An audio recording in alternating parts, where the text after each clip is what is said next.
School students try பண்ண வேண்டிய top 4 Tamil hand writing என்னன்னு பார்க்கலாமா?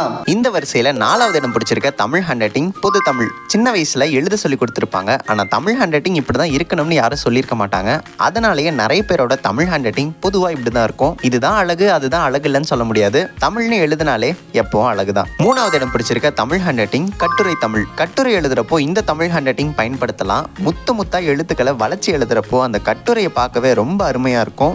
8th படிக்கும் போது என்னோட தமிழ் ஹேண்ட் ரைட்டிங் இப்படிதான் இருந்துச்சு. 2வது இடம் பிடிச்சிருக்க தமிழ் ஹேண்ட் ரைட்டிங் கவிதை தமிழ். கவிதை எழுதுறப்போ நான் இந்த ஹேண்ட் ரைட்டிங்கை அதிகமாக யூஸ் பண்ணுவேன். இதுக்கு முன்னாடியே ஒரு வீடியோல இந்த ஹேண்ட் ரைட்டிங் யூஸ் பண்ணியிருக்கேன். ஹேண்ட் ரைட்டிங்க்கு திமிரு பிடிச்சா எப்படி இருக்கும், அதுதான் என்னோட சிறப்பு. கடைசியா முதலிடம் பிடிச்சிருக்க தமிழ் ஹேண்ட் ரைட்டிங் உயர் தமிழ். இந்த ஹேண்ட் ரைட்டிங் பொறுத்த வரைக்கும் ஒரு எழுத்துக்களை நீங்க சரியா அழகா எழுதினாவே போதும். நீங்களும் இதே மாதிரி எழுதலாம். நிறைய டிப்ஸ் அண்ட் ட்ரிக்ஸ் நம்ம சேனல்ல அப்லோட் பண்ணிருக்கேன், செக் பண்ணி பாருங்க. இதுல எந்த ஹேண்ட் ரைட்டிங் பிடிச்சிருக்குன்னு கமெண்ட்ல சொல்லுங்க. இதே மாதிரி உங்க ஹேண்ட் ரைட்டிங் அழகாக்க நம்ம சேனலை சப்ஸ்கிரைப் பண்ணிக்கோங்க. நிறைய வீடியோஸ் எடுத்துட்டு வரேன்.